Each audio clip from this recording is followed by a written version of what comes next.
আসসালামু আলাইকুম, স্বাগতম জানাচ্ছি বিবিসি নিউজ আন্তর্জাতিক সংবাদে। শুরুতেই সংবাদ শিরোনাম, এরপর বিস্তারিত।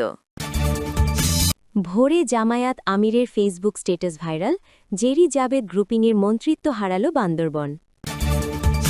দর্শক, এতক্ষণ শুনছিলেন সংবাদ শিরোনাম। এখন বিস্তারিত। আপনি যদি ইসরায়েলের ধ্বংস চান এবং মুসলিমদের পাশে থাকেন, তাহলে ভিডিওতে লাইক করে চ্যানেলটি অবশ্যই সাবস্ক্রাইব করে দিবেন এবং আপনার মূল্যবান মতামত অবশ্যই কমেন্টে লিখে জানিয়ে দিবেন। এখন বিস্তারিত। ভোরে জামায়াত আমিরের ফেসবুক স্ট্যাটাস ভাইরাল। আন্তর্জাতিক মাতৃভাষা দিবসে দেশের সামাজিক যোগাযোগ মাধ্যমে আলোচনায় চলে এসেছে ইনকালাব জিন্দাবাদ স্লোগানটি। এবার বাংলাদেশ জামায়াতে ইসলামীর আমির ডা শফিকুর রহমানও একই সুরে একটি স্ট্যাটাস দিয়েছেন। তিনিও বলেছেন ইনকালাব জিন্দাবাদ। রোববার ভোর ৬টা নাগাদ নিজের ভেরিফাইড ফেসবুক পেজে ডা শফিকুর রহমান একটি পোস্ট দেন। নাতিদীর্ঘ সেই পোস্টে তিনি লেখেন, ইনশাআল্লাহ আগামীর বাংলাদেশ ইনসাফের বাংলাদেশ, ইনকালাব জিন্দাবাদ। পোস্টটি কিছুক্ষণের মধ্যেই ভাইরাল হয়। ৪ ঘণ্টায় রিয়াকশন পড়েছে ২.২৫ লাখ। মন্তব্য পড়েছে প্রায় ২৬,০০০-এরও বেশি। পোস্টটি শেয়ার হয়েছে অন্তত ৩.২ হাজার বার। গতকাল বিদ্যুৎ, জ্বালানি ও খনিজ সম্পদ মন্ত্রী ইকবাল হাসান মাহমুদ টুকুর এক বক্তব্যের জেরেই এমন পোস্টটি দিয়েছেন জামায়াত আমির। বিদ্যুৎমন্ত্রী বলেছিলেন, বাংলাকে যদি ধারণ করতে হয়, বাংলা ভাষাকে যদি মায়ের ভাষা বলতে হয়, তাহলে ইনকালাব জিন্দাবাদ চলবে না।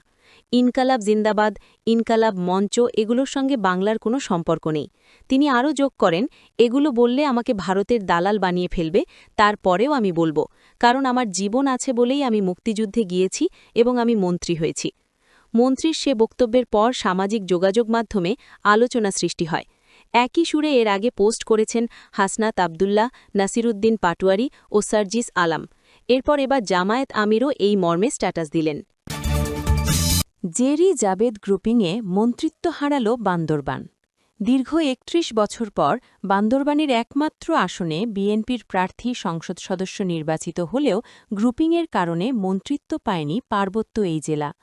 স্থানীয় সুশীল সমাজ এবং বিএনপির কর্মী সমর্থকেরা মনে করছেন, নবনির্বাচিত স্থানীয় সংসদ সদস্য ও জেলা বিএনপির আহ্বায়ক রাজপুত্র সাচিংপ্রো জেরি এবং জেলা বিএনপির সদস্য সচিব ও সাবেক পৌরসভা মেয়র মোহাম্মদ জাভেদ রেজা গ্রুপে বিভক্ত বিএনপির রাজনীতিতেই কপাল পুড়েছে বান্দরবানবাসীর।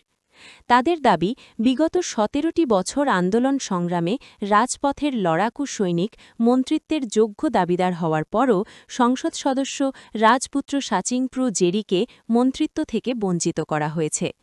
নির্বাচন অফিস ও রাজনীতিবিদদের তথ্য মতে ১৯৯১ সালে বীর বাহাদুর উসই সিং আওয়ামী লীগ থেকে প্রথমবার জয়ী হন।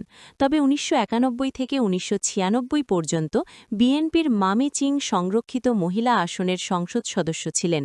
১৯৯৬ সালের ফেব্রুয়ারির নির্বাচনে বিএনপির সাচিংপ্রু জেরি বিজয়ী হলেও ওই বছরের জুনের পুনর্নির্বাচনে আওয়ামী লীগের বীর বাহাদুরের পুনরায় জয়ী হন।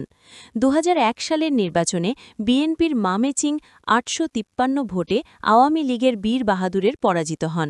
তখন বিএনপির বিদ্রোহী হয়ে রাজপুত্র সাচিংপ্রু জেরি ১৪,০০০ ভোট পান।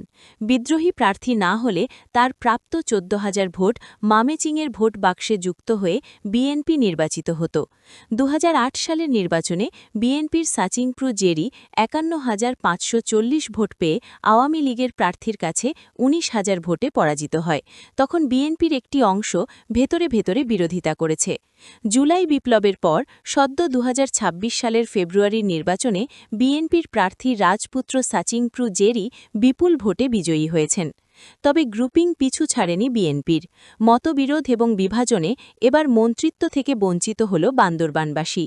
সংসদ সদস্য নির্বাচিত হবার পরও কপাল পুড়েছে রাজপুত্র সাচিংপ্রু জেরির, এমনটাই দাবি স্থানীয়দের।